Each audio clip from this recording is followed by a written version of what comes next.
नमस्कार, मैं हूं चित्रा त्रिपाठी। शाम के 5 बजने वाले हैं। एबीपी न्यूज पर वक्त है सबसे बड़े डिबेट शो महादंगल का। बिहार में विधानसभा चुनाव होने वाले हैं। चुनाव से पहले एक बार फिर चुनाव की प्रक्रिया को लेकर सवाल उठाए जा रहे हैं। लोकसभा में विपक्ष के नेता राहुल गांधी ने एक लेख लिखा है जिसमें उन्होंने महाराष्ट्र चुनाव का जिक्र किया।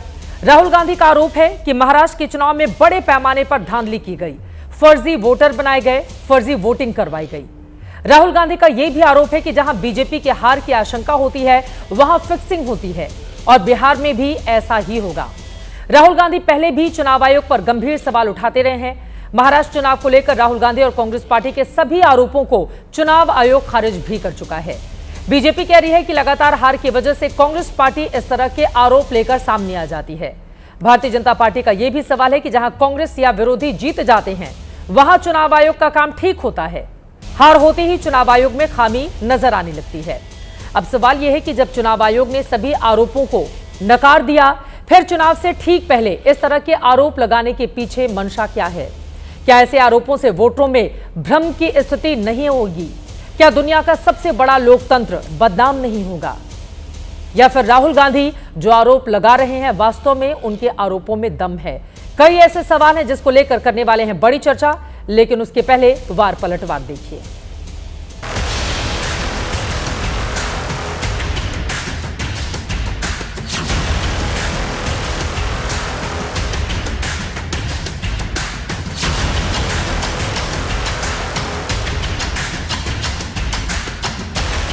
ये सही है कि महाराष्ट्र का चुनाव लोकतांत्रिक इतिहास में कलंक के तौर पर रहेगा। जिस तरह मैच फिक्सिंग हुई केंद्र राज्य में, फर्जी वोटिंग कराना, तो लोकतंत्र की हत्या महाराष्ट्र में हुई है। वही बातें राहुल गांधी जी ने एडिटोरियल में अपने लेख में लिखी। इसका मतलब यह है कि राहुल गांधी इन्होंने बिहार में अपनी हार मान ली है। राहुल गांधी जमीन पर नहीं उतरेंगे तब तक उनकी पार्टी कभी जीत नहीं सकती। बेसिर पैर बातें वो हमेशा करते रहेंगे। महाराष्ट्र का चुनाव इस प्रकार से वो चुनाव हुआ ही नहीं। मैं कहता हूँ अमित शाह ने, देवेंद्र फडणवीस और मोदी, उनका प्रतिष्ठा का विषय था, इसलिए ये चुनाव हाईजैक किया। महाराष्ट्र में चुनाव परिणाम प्रतिकूल आया तो चुनाव आयोग को कटघरे में खड़ा कर दिया, और जब पश्चिम बंगाल में गैर भाजपा सरकार बनती है तो जय जय करते हैं, जब तेलंगाना में सरकार बनती है तो जय जय करते हैं। राहुल गांधी जी प्रतिपक्ष के नेता हैं जो विदेश से ज्ञान लेकर के आए हैं, तो यहाँ स्वदेशी ज्ञान चलता है, विदेशी ज्ञान का कोई यथार्थ नहीं। स्वाभाविक है, जो आदमी हारता है वो इसी तरह की बात करता है। यदि लोकतंत्र में किसी को भरोसा नहीं है तो जनता के बीच में जाए, इस्तीफा दे दे। जितनी उनकी सरकारें है वो इस्तीफा करके जाए चुनाव में। श्री राहुल गांधी जी तो ठीक ही कह रहे हैं। बीजेपी तो चुनाव में धांधली करती ही है और गड़बड़ करती है, लोकतंत्र को कमजोर कर रही है। महाराष्ट्र का उदाहरण है। जब जीत जाते हो तो ईवीएम मशीन अच्छी है, तब चुनाव आयोग अच्छा है। लोकसभा में जीते उस समय कुछ नहीं बोला आपने, और जब महाराष्ट्र की विधानसभा में हारे तो आप उस पर आपत्ति जताओगे। तो राहुल गांधी नए आरोपों के साथ फिर से सामने हैं, और वो भी बिहार में विधानसभा चुनाव होने के ठीक पहले। अब इस पर देश की सियासत गरमाई हुई है। कई ऐसे सवाल हैं जिसको लेकर हम चर्चा करने वाले हैं। खास मेहमानों की मौजूदगी है, उनका तारुफ परिचय आपसे करवा देती हूं। प्रदीप भंडारी जी, राष्ट्रीय प्रवक्ता भारतीय जनता पार्टी के हमारे साथ जुड़ चुके हैं। चरण सिंह सापरा जी, आप राष्ट्रीय प्रवक्ता हैं कांग्रेस पार्टी से, हमारे साथ मौजूद हैं। अभिषेक झा जी, आप प्रवक्ता जेडीयू के हैं, हमारे साथ जुड़ चुके हैं। जयंत जिज्ञासु जी, आप प्रवक्ता हैं आरजेडी के, हमारे साथ मौजूद हैं। शाना एनसी जी, प्रवक्ता शिवसेना शिंदे गुट से हमारे साथ हैं। आनंद दुबे जी, आपको टीवी स्क्रीन पर दिखाई दे रहे हैं, प्रवक्ता शिवसेना उद्धव गुट से। सभी का बहुत बहुत स्वागत है। सबसे पहले प्रदीप भंडारी जी, आपसे ही शुरुआत करते हुए, राहुल गांधी को दरअसल यकीन नहीं है कि लोकसभा चुनाव में महाराष्ट्र में शानदार प्रदर्शन करने वाली पार्टी आखिर विधानसभा चुनाव आते आते इतनी बुरी हार का सामना क्यों करती है। इसी वजह से ये गंभीर आरोप उनकी ओर से इस आर्टिकल के जरिए लगाए गए हैं। आप लोगों को क्यों लगता है कि कांग्रेस जहां हारती है वहां पर आरोप लगाती है और जहां पर जीतती है उसके लिए बहुत अच्छा होता है? प्रदीप जी। देखिए, राहुल गांधी को ये समझ में आ चुका है कि वो कल ही बिहार से लौटे हैं, और जब वो बिहार की जनता से इंटरेक्ट कर रहे थे, मैं आपको वीडियो दिखाना चाहूंगा। उन्होंने बिहार की महिला से पूछा कि क्या बिहार के अंदर स्कूल बेहतर हुए हैं, तो महिला ने बोला हाँ स्कूल बेहतर हुए हैं। राहुल गांधी ने बोला वहां पढ़ाई होती है, महिला ने बोला हाँ पढ़ाई होती है। बोला कि क्या हिंदी के अलावा किसी और भाषा में पढ़ाई होती, बोली हाँ कंप्यूटर भी है और अंग्रेजी भी है और हमारे स्कूल एनडीए शासन के अंदर बेहतर हुए हैं। तो जब उन्होंने ग्राउंड के अंदर एनालिसिस करा और आजकल उनका दौरा हुआ, समझ चुके हैं कि बिहार के अंदर कांग्रेस पार्टी की जमानत जब्त होने वाली है। अब जिससे कि कांग्रेस के नेता उनसे सवाल ना पूछे, जैसे 90 चुनाव राहुल गांधी हार चुके हैं, तो इसीलिए वो पहले से ही डिफेंस स्ट्रेटेजी तैयार कर रहे हैं और पहले से ही कह रहे हैं कि भाई हमारी तो हार तय है और इसके लिए लोकतंत्र जिम्मेदार है। जो उन्होंने महाराष्ट्र में बात करी, मुझे बताइए फॉर्म 17C के अंदर क्यों महाराष्ट्र के अंदर 1% भी कांग्रेस कैंडिडेट्स ने फॉर्म 17C के आधार पे फॉर्मल कंप्लेन नहीं करी? अगर इनको वोटर एडिशन डिलीशन की बात में दिक्कत है तो हम सब पहले ही बात कर चुके हैं। 2004 के अंदर 29 लाख वोटर्स, 2009 में 30 लाख, 2014 में 27 लाख, 2019 में 43 लाख और 2024 के अंदर 40 लाख। तो ये एक नॉर्मल प्रक्रिया है। तो मैं ये कहना चाहता हूं राहुल गांधी के बाद ऐसा कौन सा जादू है चित्रा जी, अगर विधानसभा चुनाव में इतनी बुरी हार होती है महाविकास अघाड़ी की, अब जबकि 6 महीने पहले लोकसभा चुनाव में आ पाई है तो वही पार्टी शानदार प्रदर्शन करती है। लोकसभा चुनाव में तो भारतीय जनता पार्टी और उसके सहयोगियों के लिए मुश्किलें पैदा करती थी ना कांग्रेस गठबंधन ने, इसी वजह से उनको भरोसा कम है। तो इस लॉजिक के साथ इस लॉजिक के हिसाब से तो चित्रा जी मध्य प्रदेश, राजस्थान और छत्तीसगढ़ के तीनों के असेंबली इलेक्शंस में 2018 में कांग्रेस पार्टी की सरकार बनी थी और ठीक 6 महीने के अंदर भारतीय जनता पार्टी ने लोकसभा में 90% से ज्यादा सीटें जीत ली थी। इस लॉजिक के हिसाब से तो भाई झारखंड के अंदर पूर्ण बहुमत की कांग्रेस पार्टी और जेएम की सरकार बनी है, तो वहां पे कैसे क्यों नहीं हुआ? जम्मू कश्मीर के अंदर तो उमर अब्दुल्ला से पूछे। चलिए राहुल गांधी के दावे पे मैं आपको ओपन चैलेंज कर रहा हूं, क्या वो उमर अब्दुल्ला, सुप्रिया सुले, शरद पवार और तमाम विपक्ष के नेताओं से कॉमन इस पे अग्रीमेंट करवा सकते हैं कि जो राहुल गांधी कह रहे हैं उस पर उनको अग्रीमेंट है? विपक्ष के खुद नेता ही नहीं विश्वास रखते कि राहुल गांधी जो कह रहे हैं वो सही है। तो सबको पता है राहुल गांधी एक ऐसे व्यक्ति है जब फेल जो एग्जाम में हो जाता है तो टीचर को ब्लेम करते हैं, एग्जाम को ब्लेम करते हैं, ना कि आत्मचिंतन करने। चरण सिंह सापरा जी, इस पर जवाब चाहती हूं मैं आपका। देखिए 1985 में, आज के 40 साल पहले, अगर 18 राज्यों और यूटी में कांग्रेस पार्टी की सरकार थी, वही अगर बीजेपी के लिए उलट हो गया है, मौजूदा वक्त में तकरीबन इतने राज्यों या इससे भी ज्यादा और यूटी में बीजेपी या बीजेपी गठबंधन की सरकार है और आप सिमटकर 2025 में 3 राज्यों में केवल कांग्रेस है, 2 राज्यों में आप छोटे छोटे दलों के साथ हैं, तो फिर इसके लिए चुनाव आयोग दोषी कैसे हो गया? 1985 में था तो फिर कांग्रेस पार्टी बड़ा अच्छा, और वक्त का पहिया भी तो घूमता है ना। 85 में आपका दिन था, अभी बीजेपी का समय चल रहा है, तो फिर चुनाव आयोग को लेकर, संस्थाओं को लेकर इतने सारे सवाल क्यों? चरण सिंह सापरा जी। देखिए चित्रा जी, सर्वप्रथम आपको बता दूं कि कांग्रेस पार्टी जो बातें भी कर रही है, हम कोई हवाई फायर नहीं कर रहे हैं। हमारे पास में तथ्य हैं, उन तथ्यों को लेकर के हम बात कर रहे हैं।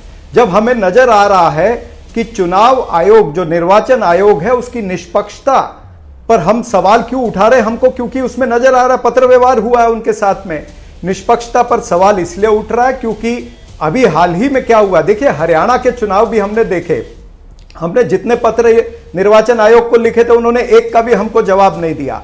महाराष्ट्र के चुनाव के अंदर भी हमने कई सारे पत्र पहले भी लिखे, बाद भी लिखे। निर्वाचन आयोग का एक पैटर्न बन गया है, कुछ प्री पोल गड़बड़ झाला होता है, कुछ पोस्ट पोल गड़बड़ झाला होता है। यानी एक तकनीकी तरीके से ये बूथ कैप्चरिंग हो रहा है, ये हमको सामने नजर आ रहा है, इसलिए ये सवाल उठाए जा रहे हैं। मैं आपको बता दूं कि हमने 18 दिसंबर 2023 को भी महाराष्ट्र के नेताओं ने निर्वाचन आयोग को लिखा था कि ये लिस्ट वगैरह में गड़बड़ी हो सकती है, इस तरह की आशंकाएं हमको है। फिर उसके बाद में हमने 19 अक्टूबर को भी लिखा, 19 अक्टूबर 2024 को हमने उनको लिखा कि इस तरह से यहां पर वोटर बढ़ गए हैं, करीबन 40 से 45 लाख वोटर बढ़ गए हैं, इसकी तहकीकात होनी चाहिए।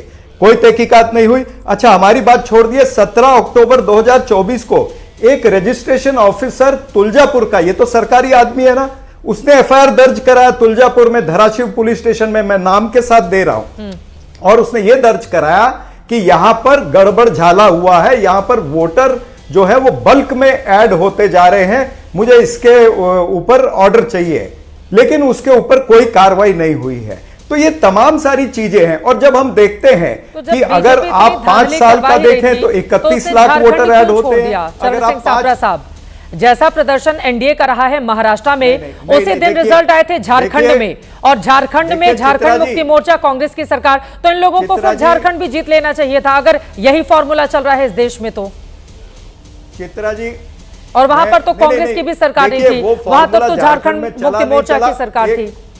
नहीं, आप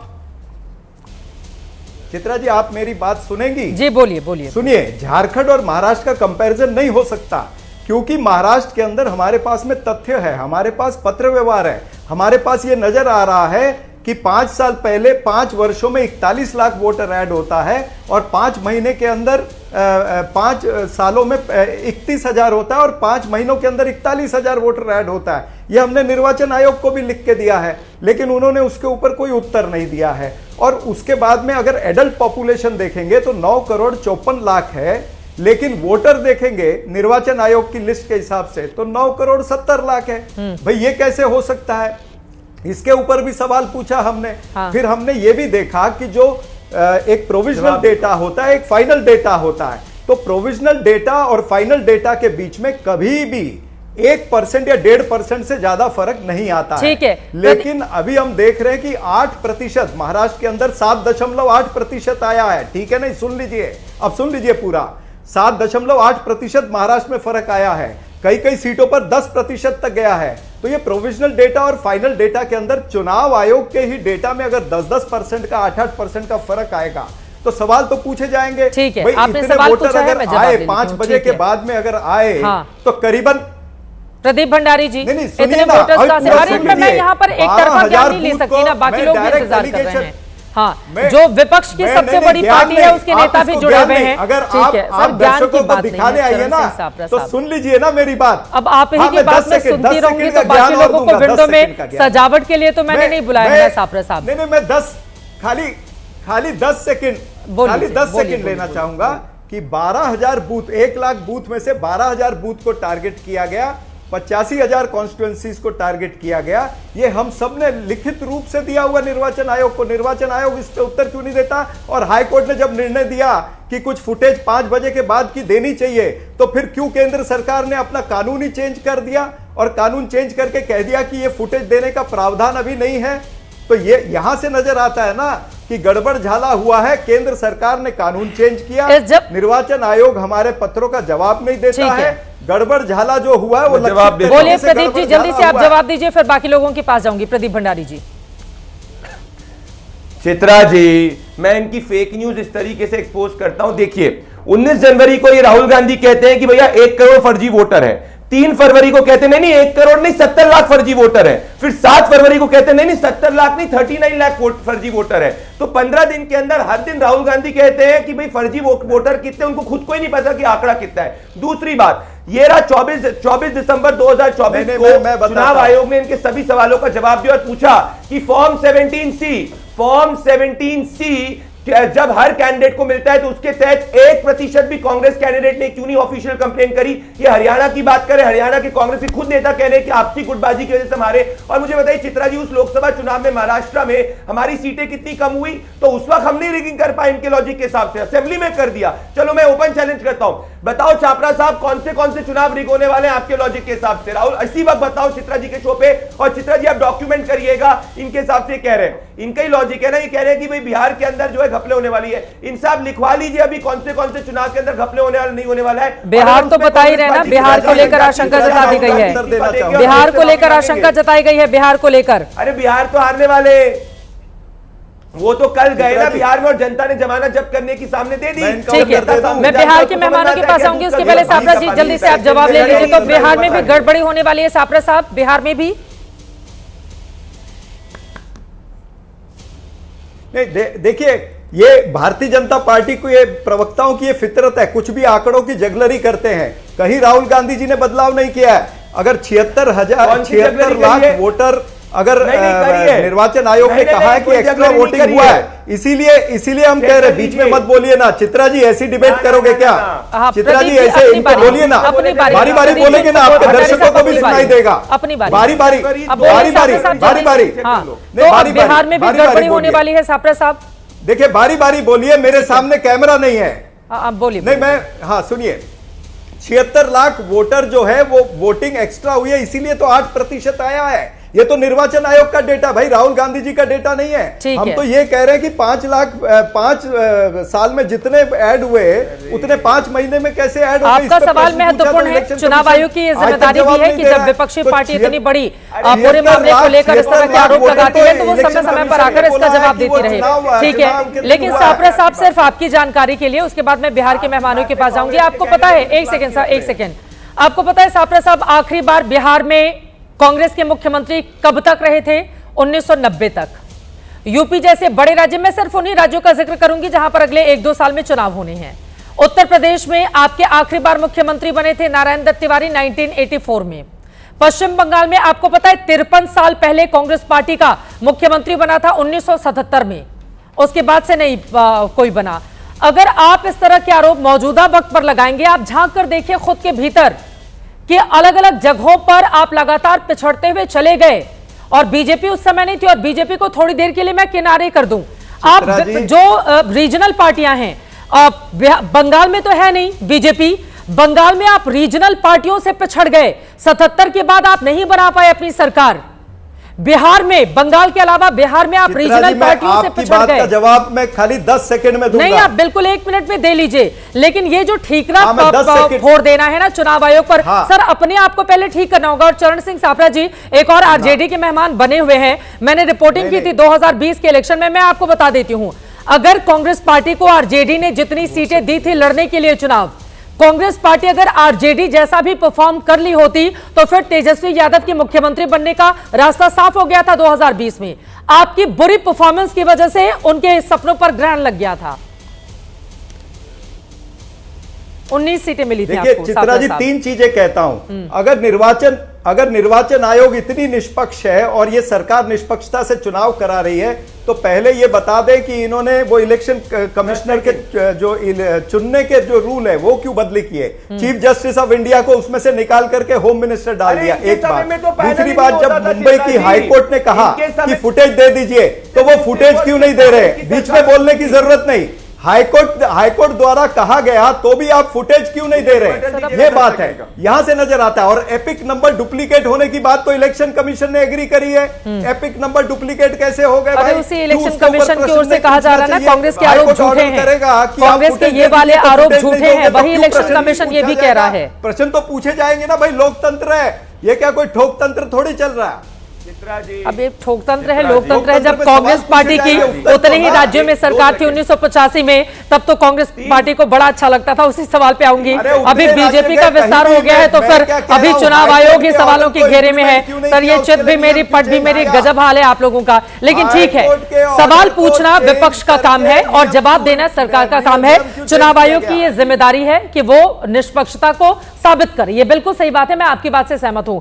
अभिषेक झा जी, अब इसी बात का डर जताया जा रहा है बिहार में भी कि बिहार में फेरबदल कर लेंगे एनडीए के नेता, पक्ष में लेकर जाएंगे अपने आंकड़े।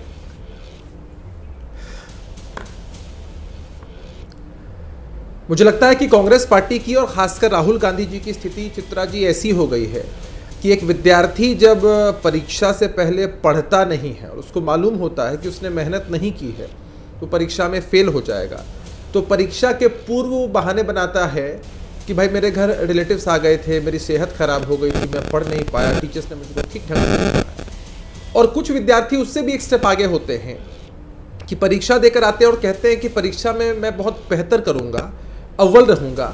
परीक्षा का नतीजा आता है, फेल हो जाते हैं, तब मर देते हैं दोष किस पर? एग्जामिनर पर ही, कि भाई हमने तो लिखा था, हमें रीचेकिंग चाहिए और हमें नंबर्स अच्छे आने चाहिए। तो राहुल गांधी जी की स्थिति कमोवेश वैसी ही हो चुकी है। और मुझे लगता है कि राहुल गांधी जी का ऐसा आर्टिकल जो है, उसने बिहार में महागठबंधन की जो हार है उसको प्राइमा फेशिया स्वीकार पहले ही कर लिया है, चूंकि उनको मालूम है बिहार में घूमे होंगे, ताकत देख ली होगी महागठबंधन की अपनी पार्टी की, तो इस बाबत बोल रहे होंगे। और ये सबसे आश्चर्यजनक बात है चित्रा जी कि जिन प्रदेशों में इनकी सरकारें बन जाती हैं, तेलंगाना की बात करें, कर्नाटका की बात करें, हिमाचल की बात करें, या कोalition गवर्नमेंट में ये झारखंड हमारे पड़ोसी स्टेट में भी है, या बिहार में भी कई जगहों पर इनके सांसद जीते हैं, विधायक जीते हैं। मुझे लगता है कि राहुल गांधी जी को अगर इलेक्शन कमीशन पर भरोसा नहीं है, प्रक्रिया पर भरोसा नहीं है, अगर ईवीएम पर भरोसा नहीं है तो जहां भी इनके सांसद विधायक जीते हैं सबको इस्तीफा दे देना चाहिए। ये दोहरा चरित्र क्यों कि जहां आप जीत जाते हैं वहां तो आप कहते हैं लोकतंत्र की जीत हुई, हमने मोदी जी को हरा दिया, नीतीश जी को हरा दिया और एनडीए को हरा दिया, लेकिन जैसे ही हार जाते हैं तो लगता है अरे आप लोग भी तो लगातार जीतते ही रहते हैं ना, तो वो सवाल भी नहीं पूछेंगे। अब बिहार में 1990 में आखिरी बार जगन्नाथ मिश्रा वहां पे सीएम थे, आप लोग लगातार जीत रहे हैं तो उनके मन में शंका आ रही है ना कि आखिर ऐसा क्या हो गया कि लगातार जीतते जा रहे हैं। चित्रा जी, मुझे लगता है कि आप अमूमन जो सवाल पूछती हैं बहुत सीधे सवाल पूछती हैं, लेकिन अभी आपने सवाल पूछा और मुझे हंसी आ गई। रुकिए भाई, देते रहिएगा उत्तर। अभी आपने सवाल पूछा और मुझे हंसी आ गई। कोई विद्यार्थी कह रहा है कि मैं पिछली बार चौथी क्लास से पास हुआ था, पास ही नहीं हो पा रहा हूं, कई परीक्षाएं दी मैंने। अरे भाई पढ़ोगे तब तो पास होगे। वैसा ही जवाब कांग्रेस पार्टी के लिए है कि बिहार की पॉलिटिक्स में तो ना आप 3 में है ना 13 में है। ठीक है, अपने राजनीतिक अस्तित्व को बचाए रखने के लिए, बनाए रखने के लिए संघर्ष कर रहे हैं। जब काम ही नहीं करेंगे तो जनता कहां से पसंद करेगी। जयंत जिज्ञासु जी आरजेडी से हैं, शायना एनसी जी हमारे साथ, और साथ ही ठीक है बहुत देर से शिवसेना यूबीटी गुट के आनंद दुबे जी भी हमारे साथ हैं। मैं आ रही हूँ सापरा साहब, बाकी लोगों की टिप्पणी ले लेती हूँ। जयंत जिज्ञासु जी आरजेडी से सवाल है बिहार को लेकर। राहुल गांधी जो दावा कर रहे हैं, क्या वास्तव में उस दावे में दम है? आपको लग रहा है कि बिहार में चुनाव के दौरान धांधली हो सकती है? देखिए, पूरी चुनावी प्रक्रिया को लेकर जनता के मन में जो संदेह है और उस शक का आधार ठोस है, तो उनके मन का यह संदेह मिटना चाहिए और यह चुनाव आयोग का दायित्व है कि चुनावी प्रक्रिया के ऊपर जनता का भरोसा कायम रहे। और मैं आपको अपने अनुभव के आधार पर भी कहना चाहता हूँ, ये तो राहुल गांधी जी ने जो दुनिया के सामने रखा है उसमें तो सच्चाई है ही है। उत्तर प्रदेश के गाजीपुर जिले में मैं था 2022 के चुनाव में, एक बूथ पर 40 लोगों के नाम उड़ाए गए जो बिल्कुल ही समाजवादी पार्टी के वोटर थे और फर्जी वोटर के नाम घुसाए गए। आप उसको इस रूप में देखिए चित्रा जी कि अगर 200 बूथ विधानसभा क्षेत्र में है तो 8000 वोटर तो ऐसे ही उड़ा दिए जाते हैं, और लोकसभा क्षेत्र में आप 6 विधानसभा क्षेत्र को जोड़ लीजिए तो 48,000 वोटर कैसे जीत जाएंगे आप? तो 3 स्तर पर धांधली हो रही है। एक तो मताधिकार सूची में छेड़छाड़, दूसरा पोलिंग स्टेशन के अंदर जो आपको फॉर्म सी दिया जाता है, अगर आदमी चौकस चौकन्ना नहीं रहे हमारा पोलिंग एजेंट, तो फिर वहां ये लोग गड़बड़ी करते हैं। और आपको बताया है कि भाई ये विधानसभा में गड़बड़ कर देते हैं, लोकसभा हार जाते हैं। लेकिन सुबह गाजीपुर का जिक्र कर रहे हैं, यूपी के गाजीपुर का। गाजीपुर में समाजवादी पार्टी के अंसारी साहब चुनाव जीते, तो ये विधानसभा में गड़बड़ी कर रहे हैं और लोकसभा हार जा रहे हैं। मैं जो चित्रा जी कह रहा हूं, एक मौलिक सवाल की तरफ आपका ध्यान आकृष्ट करना चाहता हूं। मेरा यह कहना है कि दुनिया के अधिकांश देशों में ईवीएम के जरिए वोटिंग नहीं होती और वहां बैलेट पेपर के जरिए होता है। हमारा यह कहना है कि काउंटिंग हॉल के अंदर भी जब तक एक राउंड की गिनती का टैली शीट सारे दलों के काउंटिंग एजेंट को नहीं मिल जाता, दूसरे राउंड की गिनती कायदे से नहीं शुरू होनी चाहिए। जयंत जिज्ञासु जी, आरजेडी को ये बात इसलिए नहीं कहनी चाहिए ना, 2020 का जो रिजल्ट था उसमें अगर पार्टी वाइज, आप मेरी बात सुन लीजिए, पार्टी वाइज अगर किसी एक पार्टी की परफॉर्मेंस सबसे अच्छी थी अलग अलग गठबंधन में, तो वो आप ही की आरजेडी थी। आप लोग नंबर 1 पार्टी थे 75 सीटें जीतकर, 74 सीटों पर भारतीय जनता पार्टी विधानसभा जीती थी। आप इस तरह की बातें कर रहे हैं जयंत जिज्ञासु जी। चित्रा जी, हाँ चित्रा जी, मैं यह कहना चाह रहा हूं कि ऐसे कई जगह थे जहां हम बहुत कम अंतर से हारे और रिकाउंटिंग भी नहीं होने दिया गया। इस तरह का मैनिपुलेशन, और आज तो ऐसा मालूम पड़ता है कि चुनाव आयोग सरकार के रसोई घर की तरह संचालित हो रहा है और यह बहुत ही आपत्तिजनक है। और 1930 में जब ये ईवीएम नहीं था, इकबाल ने उस जमाने में कहा कि है दिल के लिए मौत मशीनों की हुकूमत, आसे मुरव्वत को कुचल देते हैं आलात, तो इंस्ट्रूमेंट का मैनिपुलेशन तो हो ही सकता है। तो इसमें इतनी इनको क्यों दिलचस्पी है कि जब कहा गया कि वीडियोग्राफी आप जारी कीजिए, सीसीटीवी फुटेज जारी कीजिए, तो आपने भारत सरकार का जो निर्वाचन संचालन से संबंधित कानून है उसमें आपने तब्दीली कर दी, और किसके कहने पर? चुनाव आयोग से कंसल्टेशन के बाद। और जो चुनाव आयुक्त है उसकी चुनाव आयोग आप लोग बुला बुला के पूछते तो हैं विपक्षी दलों से, सर संस्थाओं पर अगर हम सवाल खड़े कर लेंगे जयंत जिज्ञासु जी, उसी चुनाव आयोग ने भारतीय जनता पार्टी के आंकड़े जारी किए थे 240 के साथ। उसी चुनाव आयोग की ओर से जब आंकड़े जारी किए गए थे तो बीजेपी के कई बड़े बड़े नेता बहुत बड़े मार्जिन से पीछे भी चल रहे थे। उसी चुनाव आयोग ने विपक्षी दलों को बुलाकर ये सवाल पूछे थे कि बताइए क्या दिक्कत है, साबित कीजिए। मुझे लगता है जयंत जिज्ञासु जी, देखिए एक ये सवाल है मेरा, ये व्यक्तिगत मत है कि जब भी हम संस्थाओं को सवालों के कटघरे में खड़ा कर देते हैं ना, जो आम मतदाता है उसको क्या लगेगा?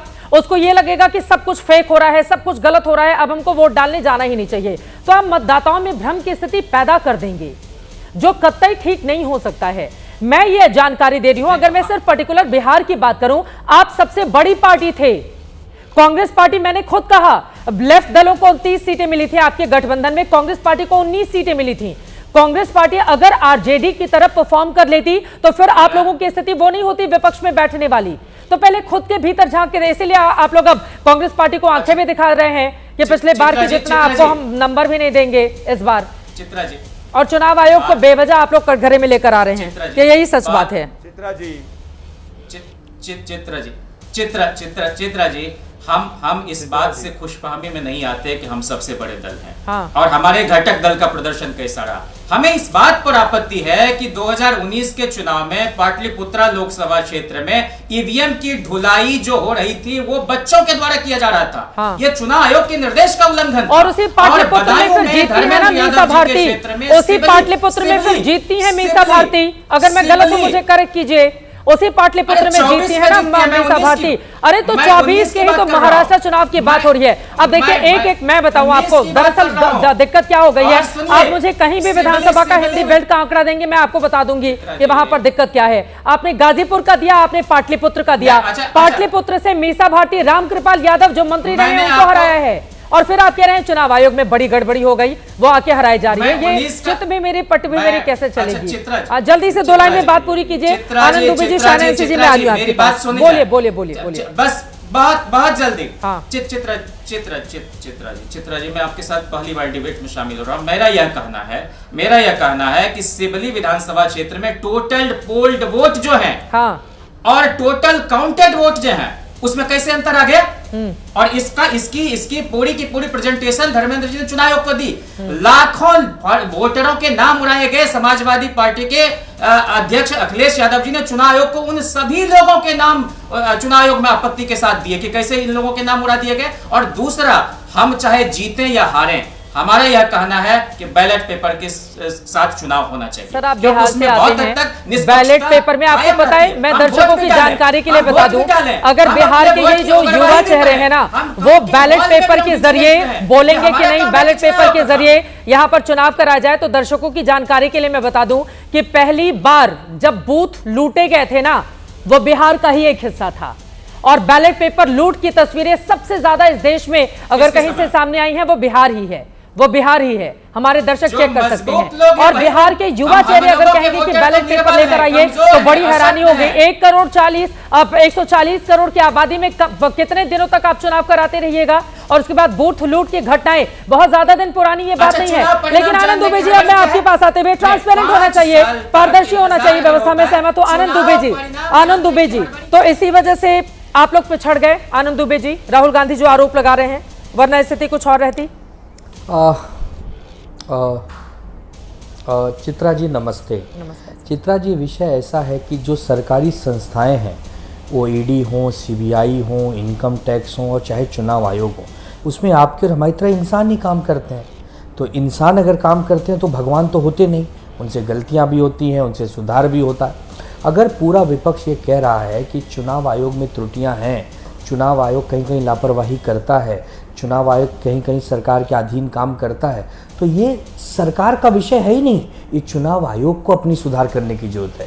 जब चुनाव आयोग में एक फैसला जाता है कि असली शिवसेना और नकली शिवसेना कौन है, असली राष्ट्रवादी और नकली राष्ट्रवादी कौन है, चुनाव आयोग फैसला दे देता है कि असली शिवसेना एकनाथ शिंदे की है और असली राष्ट्रवादी अजीत पवार की है। वाह भाई वाह, मतलब विधायकों की संख्या बल को ये आपने सर्वाधिक मान लिया। वो कार्यकर्ता, वो पार्टी का संगठन, वो कैडर, उसकी कोई वैल्यू नहीं है। महाराष्ट्र में गांव है सोलापुर में मार्कड़वाड़ी, उस गांव में वही 2000 लोगों कोर्ट की भी आबादी पहुंचा है। था, कोर्ट से भी सुनिए, तो वही सुनिए चित्रा फैसला जी, आया जो प्लीज, चुनाव पहले आयोग ने पूरी दिया बात था। सुनिए। नहीं, पूरी बात मैं सुन लूंगी, मैं बीच नहीं, में कोर्ट दुरुस्त से कर भी दूं। फैसला वही नहीं आया फैसला आया कोर्ट था से। ना, आपका आपकी चुनाव जानकारी चिन्ह के लिए- ले गए शिंदे। आपकी जानकारी डिप्टी के लिए सीएम। बता दूं जी।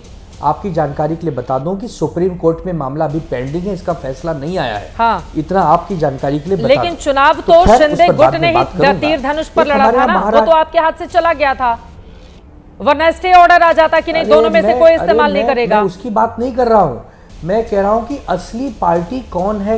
ये चुनाव आयोग कैसे निर्णय ले रहा है भाई? चुनाव आयोग हमारी बात ही नहीं सुन रहा और निर्णय फैसला दे रहा है। ये बहस ही नहीं हो रही, संवाद ही नहीं हो रहा। ये अलग बात है चित्रा जी। देखिए, पूरा देश आपको देख रहा है, सुन रहा है।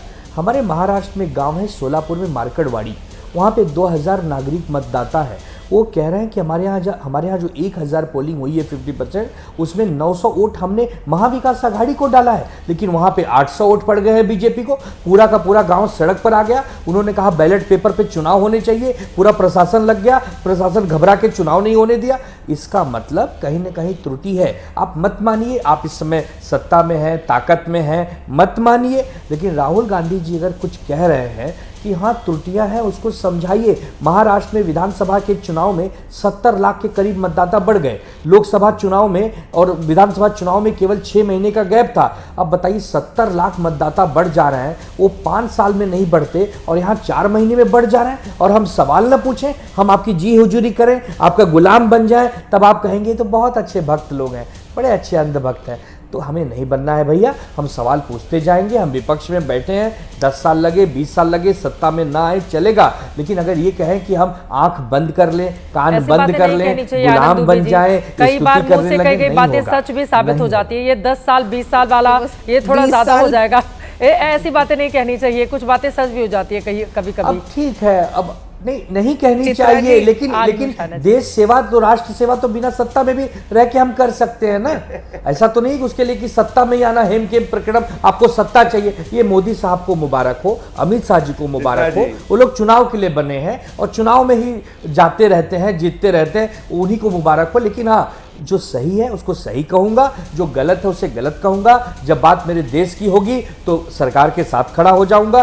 जब घरेलू राजनीति करूंगा तो महंगाई पर सरकार को घेरूंगा, बेरोजगारी पर सरकार को घेरूंगा। ये मेरा अधिकार है एक अच्छा विपक्ष होने के नाते। तो अगर राहुल गांधी जी नेता प्रतिपक्ष होकर कोई बात कह रहे हैं तो बस बजाय उसके आप उसके सोल्यूशन ढूंढने, आप उन पर ही कटाक्ष कर रहे हैं, आप उनको क्या क्या भला बुरा कह रहे हैं। तो ये अच्छे स्वस्थ लोकतंत्र की परिभाषा नहीं है।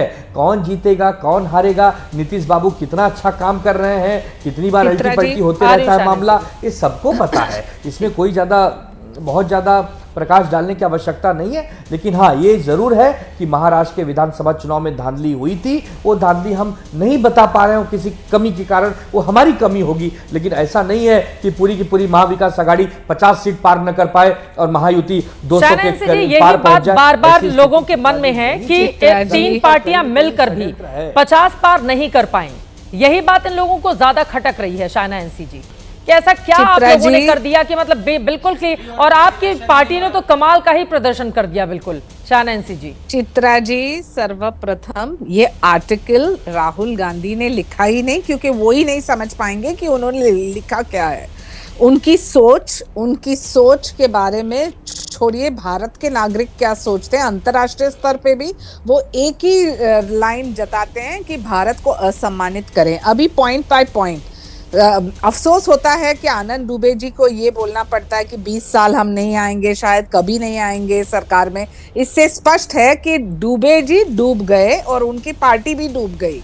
लेकिन अभी पॉइंट बाय पॉइंट देखिए, राहुल गांधी ने कहा कि 2019 के विधानसभा इलेक्शंस में 8.98 करोड़ वोटर्स थे और फिर लोकसभा 2024 में 9.29। तो इसका मतलब कि 31 लाख वोटर्स बढ़े।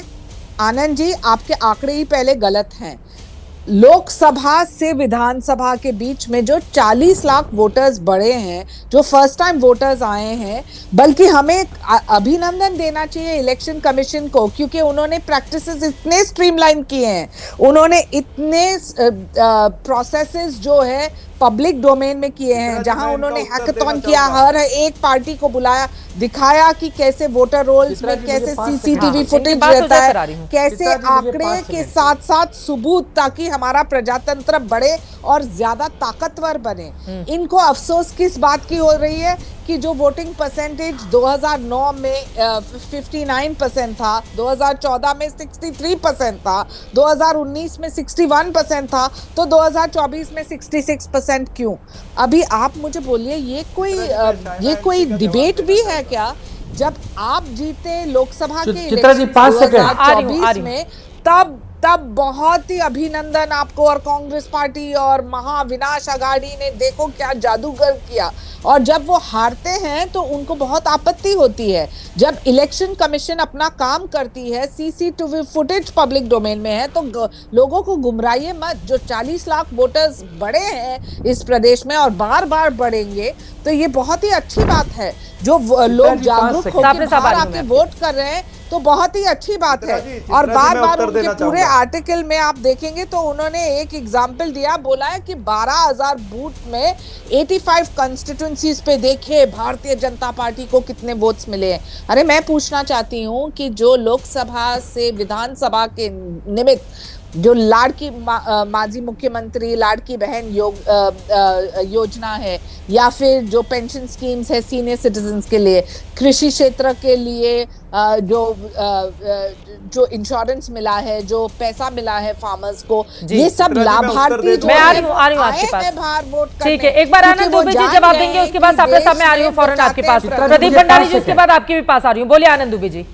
चित्रा जी, हाँ चित्रा जी, बोलिए। चित्रा जी, राजनीति शुचिता का स्तर कितना गिर गया है। एक जमाना था, पंडित अटल बिहारी वाजपेयी जी कहते थे कि षड्यंत्र से बनी सरकारों को चिमटे से भी छूना पसंद नहीं करूंगा, और सायना एनसी जी की पार्टी और उनके सहयोगी कह रहे हैं चिमटा तो छोड़िए, पूरे हाथ को जला लूंगा, अपने मुंह को जला लूंगा, लेकिन इस सरकार में बने रहूंगा। अरे ऐसी सरकारें नहीं चाहिए। 20 साल लगे, 25 साल लगे, उनको क्लियर मैंडेट मिला है। सत्य की बात करेंगे, सत्य में जयते की बात करेंगे, चिमटे से कहां पकड़ा है? धोखा देके नहीं, आपके छलावा करके नहीं। क्या कहते हैं? चिमटे से कहां पकड़ा है?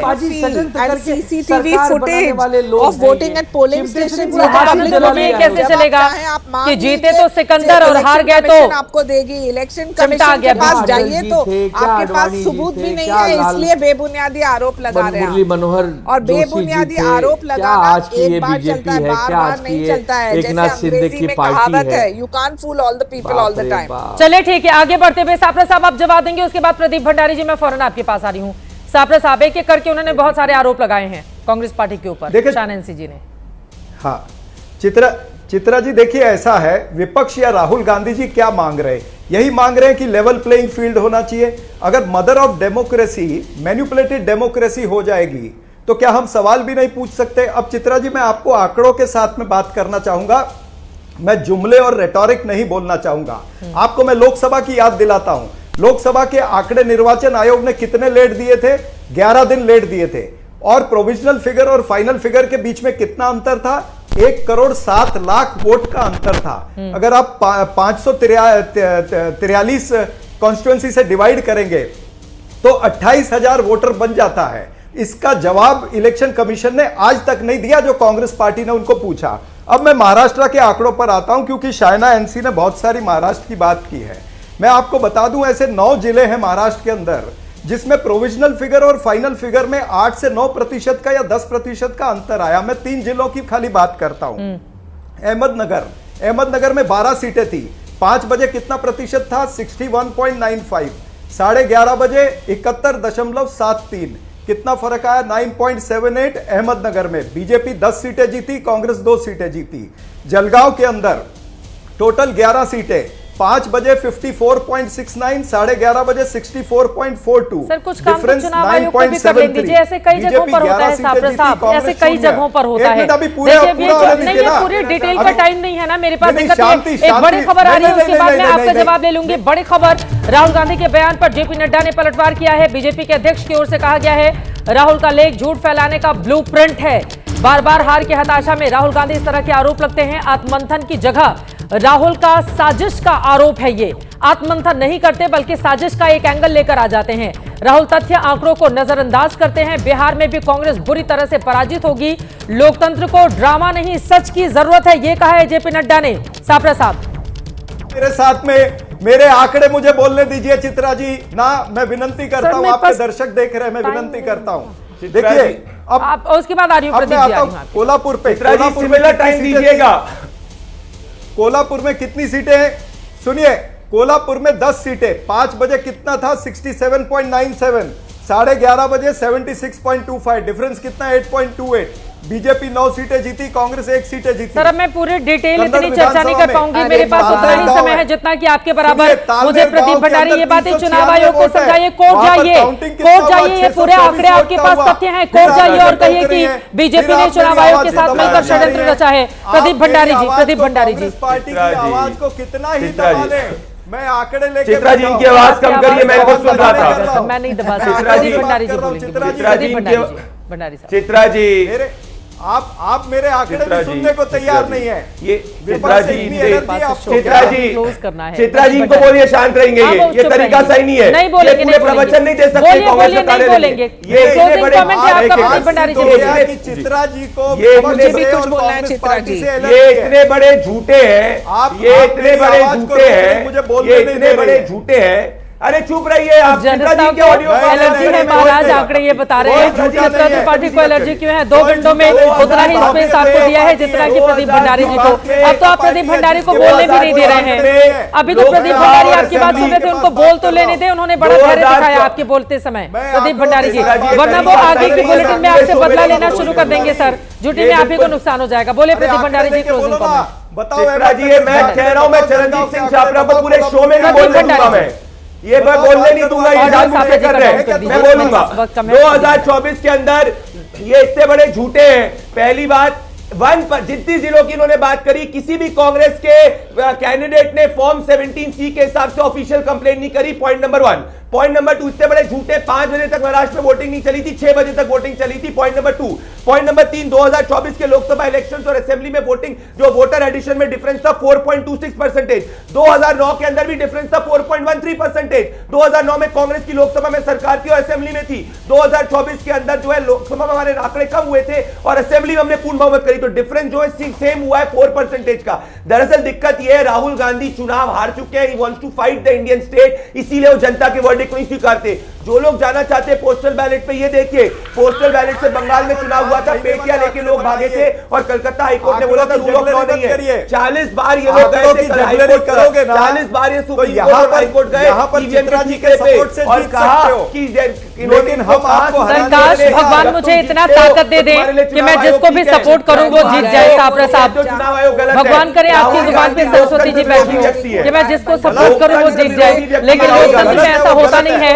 वक्त हमें इतने की इजाजत देता है, किसी एक व्यक्ति के चाहने और नहीं चाहने से कुछ नहीं होता। 140 करोड़ की आबादी वाला ये मुल्क है और लोकतंत्र में पारदर्शी तरीके से चुनावी प्रक्रिया का पालन करते हुए नेता चुनाव जीतते हैं और जीतने के बाद जो जीते और जो हारे दोनों को एक दूसरे का सम्मान करना ही होगा। कांग्रेस पार्टी को भी आत्ममंथन करने की जरूरत है। मौजूदा वक्त में 5 ऐसे राज्य हैं और यूटी जहां पर एक भी सिंगल एमएलए नहीं है। उत्तर प्रदेश जैसे 403 विधानसभा वाली सीटों पर कांग्रेस पार्टी के पास सिर्फ 2 एमएलए हैं। वेस्ट बंगाल में चुनाव में उसका खाता तक नहीं खुलता है। लेकिन राहुल गांधी जब इस तरह के आरोप लगाते हैं तो यकीनन विपक्ष का काम आरोपों का है। ये चुनाव आयोग की जिम्मेदारी है कि चुनाव में पूरी तरह से पारदर्शिता बनी रहे और विपक्ष अगर कोई सवाल पूछे तो समय समय पर उसका जवाब भी देश के सामने आता रहे।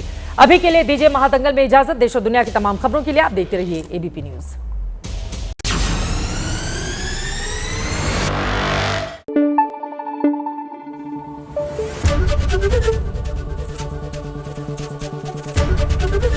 एबीपी न्यूज आपको रखे आगे।